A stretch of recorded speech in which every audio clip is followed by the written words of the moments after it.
You're welcome back to the conversation on News Central Television. It's time for us to switch gears into our second topic away from the Gambia. Our focus is now on Kenya. Kenya's Minister for Foreign Affairs, Alfred Mutua, is expected to meet with authorities in Saudi Arabia and the Kenyan diaspora to gather more information about the challenges faced by Kenyan workers in the Gulf state. His visit was necessitated by disturbing details about how domestic workers from Kenya are being maltreated abroad. According to Mutua, 85 Kenyan women working abroad, mostly in the Kingdom of Saudi Arabia, have died in the past 3 months, and another 1,000 have been repatriated. Now, before his visit to Saudi Arabia, the Kenyan foreign minister had earlier met with representatives of employment agents who recruit Kenyans for jobs in Saudi Arabia and other regions. He said the information he gathered from the agents paints a different story from what is portrayed in the media. Many young Kenyans, like their counterparts in other African countries, seek employment worldwide, in some cases as domestic workers in the Middle East. Now, joining us for this conversation, we have Gerald Lepariyo, a geopolitical analyst, joining us from Nairobi, Kenya. We also have Bina, Maseno, C.E.O, Badili, Africa, and Ms. President, Nairobi County. Thank you so much, ladies and gentlemen, for joining us on the conversation. Thank you so much. All right, so Bina, I'll begin with you. Quite contradictory reports we're seeing there, but it's been said that there are 106,000 Kenyan workers in the Kingdom of Saudi Arabia. So what exactly is the pull factor and what do they do there? Thank you so much for having me. I first of all want to say that the unemployment rate in my country is pretty high. We have and continue to churn out 800,000 graduates every other year, and our job market can only absorb 50,000. And when you look at the migrants who go to Saudi Arabia are actually also the ones who are struggling with literacy levels when it comes to access to education, right? And also in terms of our labor laws, we are yet to strengthen our labor laws such that we are able to protect our migrant workers beyond our borders and not just within our country. And I think for me, for the work that I do, majority of the young people, especially that I work with in the urban informal settlement and the rural areas, are the ones who are most vulnerable because for some of them, they have to support their young families. And most of the time, this represents an opportunity for them to go make a living that can help them support their young families. But then what we've seen and continue to see is the level of abuse. And just recently in September, there was a report by Ombudsman that showed how our migrant workers from Kenya face sexual abuse, their passports being confiscated and affecting their ability to travel back home, and also them being underpaid given the work that they are doing and the services and skills that they are offering. So I think that's the situation that we are currently grappling with, and it's my hope that the current government is doing something about it so that we don't keep on reading these statistics in our news. Thank you very much. Bina, I'd like to bring in Gerald from Nairobi. Now, Gerald, during his vetting in cabinet, in Parliament, he did say, this issue of Kenyan migrant workers in Saudi Arabia was going to be paramount in his discussions. Now, we have a situation where the foreign minister is on a trip to the Kingdom of Saudi Arabia. Alfred Mutua's trip comes as Kenyans who claim to be stranded in Saudi Arabia after falling out with their employers continue to ask help for the government. What are some of these complaints from Kenyans in Saudi Arabia? And what are some of the conditions they work in, the types of conditions they work in? Thank you very much for having me in this program together with other distinguished panelists to discuss these important matters of national importance. Well, I will say the Gulf states, especially United Arab Emirates, is a dangerous place, particularly for domestic workers to work around the world. We've seen a massive violation of human rights, especially for domestic workers, trying to flee back to their countries, being detained, being maimed, being sexually abused, both or again physically, mentally, for many years. It has been a big challenge for a government to be able to address this problem, basically because it could be maybe there is a soft spot between Kenya and Saudi Arabia, seemingly because the fundamental abuse of human rights coming at a time when the modern slavery has been something of the past, but it's ongoing right now.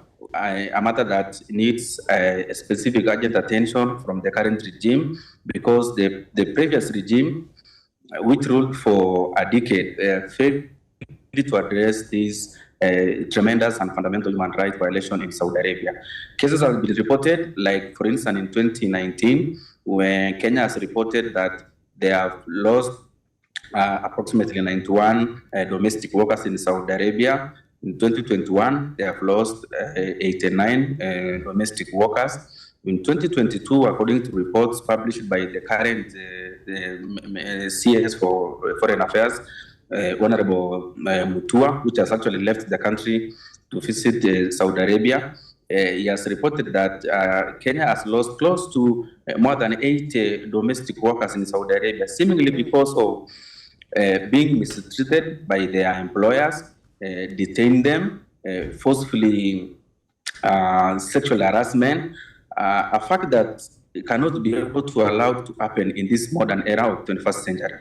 Now, I agree with my sister that against of this backdrop, it is important for this matter to be brought into rest, or rather Kenya to take common position in terms of addressing this problem, so that Kenyans cannot be able to lose life mercilessly in Saudi Arabia for basically providing their services, providing their labor in Saudi Arabia. So I will say is that it's a matter that needs an urgent attention, both from government and other stakeholders, to address these matters once and for all. Okay, thank you so much, Gerald. Now, still talking about addressing this matter, Bina, earlier on, you talked about unemployment in Kenya, talked about labor laws and the fact that some of them are being unpaid. Now, still on this, in September, the Commission on Administration of Justice, CAJ, released its investigation report that detailed the gaps in the bilateral agreement, including lower wages being paid to Kenyan workers in comparison with their counterparts doing the same kind of work from other countries. Now, can you tell us more about the findings of this report and its recommendations, and what was the response of the Kenyan government to this? Sorry, I would like to hear from Bina. Bina, can you hear me? Hear you. So thank you very much. So the report was actually done last month in September, and we've seen our current foreign minister, Alfred Mutua, who's traveled actually to Saudi Arabia currently to have those negotiations. So it's also our hope that we are going to have conversations in terms of the disparities when it comes to the wages that are being paid to our employees who are in Saudi Arabia, but also have protection mechanisms for our employees and migrants who are working there. And again, also, when it comes to investigations, it's also to ensure that we respond and act accordingly when it comes to the agents who do not follow the rules when it comes to supporting migrants who go through the agencies that have been set up in the country.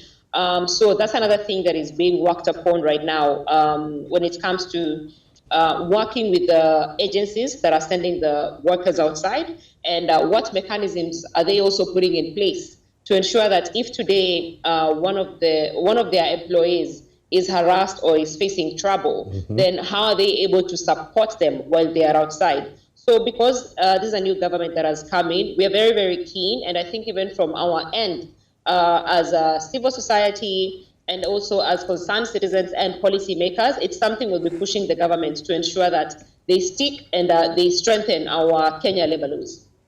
Now, staying with you, Bina, before we move to Gerald, you've been in the forefront of advocacy. You've been doing that for a while. Now, in 2016, the Ugandan government banned Ugandan women from going to workers' maids in the Kingdom of Saudi Arabia, following reports of employer abuse and poor working conditions. I'm sure before they made that extreme decision, there's been back and forth and shuttle diplomacy, like what we're seeing with Honorable Mutua. Do you think the Kenyan government should take the same step, or you find it too extreme? Because the value of a life, of a human life, cannot be monetized, and this has been going on for too long. Just repeat the last part. Do I think the Kenyan government should follow the same step as what the Ugandans did by banning Ugandans from traveling to Saudi Arabia to work as domestic workers? Ugandan women. Ugandan women. You're saying in terms of banning Kenyans from traveling? Yes.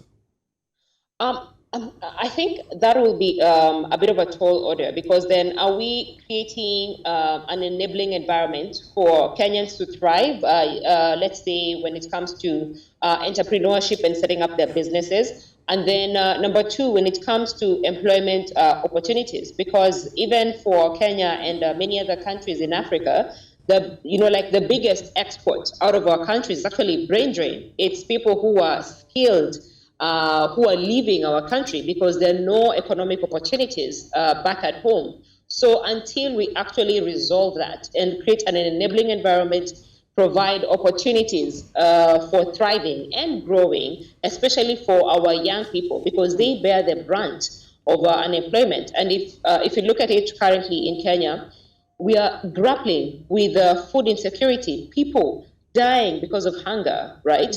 And the unemployment rate in the country is actually affecting many more young people. And this is against the backdrop of COVID-19. So until we actually improve on that, then it will be a challenge to stop more people from traveling outside when they want to make a living to sustain themselves. Okay. Now, Gerald, still on this. Now, earlier on, Bina mentioned the veteran recruitment agencies. Now, I wonder what level of education you want to leave the country. It's obvious that there's a lot of pull factor, unemployment and hunger, wanting you to leave Kenya and look for greener pastures. What's the level of education for the Kenyans to make sure that they go through the right process and even be more aware of the recruitment agencies they follow?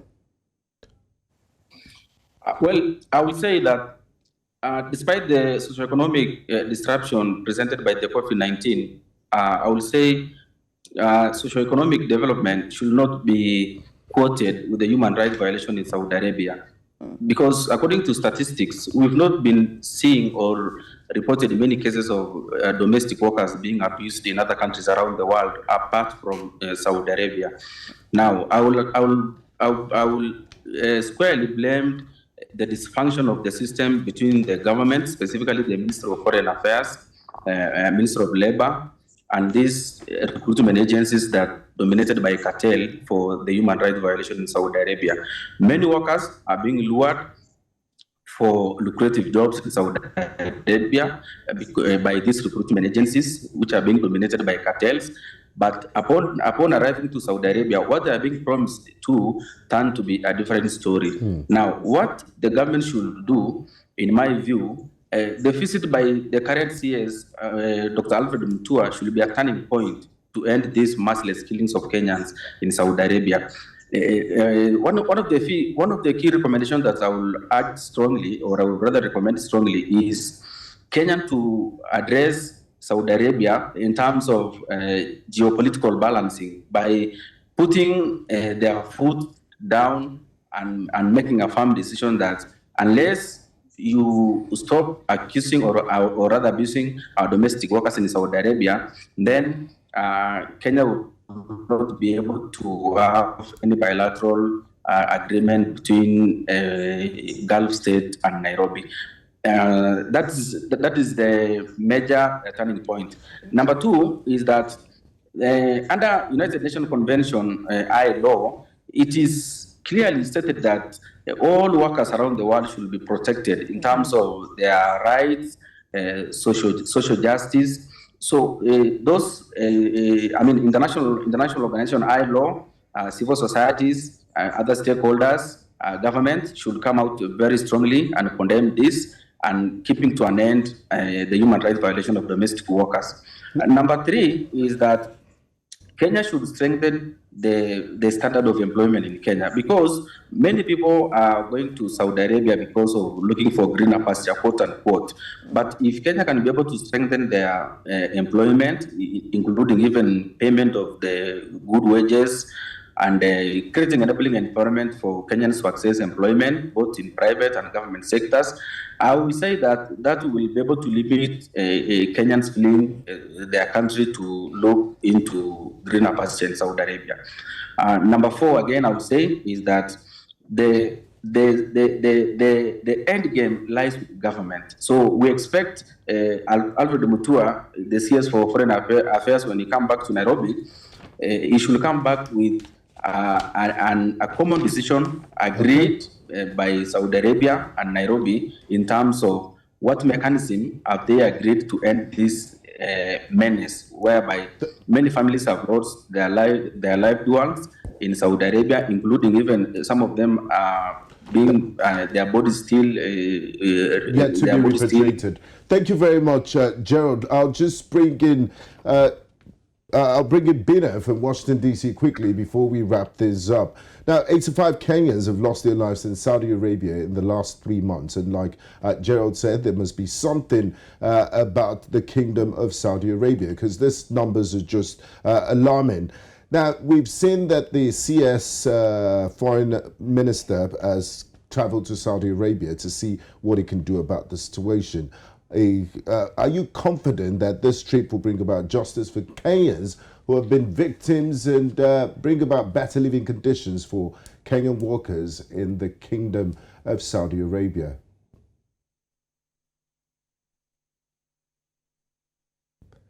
Bina, can you hear us? Yes. Yes. I think I'll just quickly say what my fellow panelists have said is in terms of just ensuring that all the stakeholders are engaged in this will help push the government to actually act when it comes to strengthening the laws that we have that should protect our migrant workers beyond the borders. So most definitely, even as someone from the civil society, and also Miss President, Nairobi County, I'm very, very keen in terms of the report and the outcome of the conversations that our Cabinet Minister, Dr. Alfred Mutua, is currently having, because majority of the people actually from the urban informal settlements that I have the opportunity to work with and serve are the ones who are more vulnerable to actually traveling outside of the country. So it's a conversation that we are following through currently. Thank you very much, Bina and Gerald, for joining us on today's conversation. Gerald Lepariyo, Geopolitical Analyst, joined in from Nairobi, Kenya, and Bina Maseno, CEO of Badili Africa and Miss President, joined in from the Washington, D.C. in the United States. Thank you for your time and contributions to the program. Thank you. Thank you so much for having us. Thank you. Okay, this is where we draw the curtains in today's conversation, the first half of the show. We did look at the situation in the Gambia, where the government wants to set up a special court to try former President Yahya Jammeh. We just concluded our conversation on the Kenyan Foreign Minister's trip to Saudi Arabia to find a solution to the death of its domestic workers there. I'm Gbenga Aborowa. Thanks for being a part of the conversation. See you next time. And don't forget, the conversation does not end here. You can join us on social media at News Central TV or hashtag the conversation. I am Rita Omodia. See you again on Friday. Bye-bye.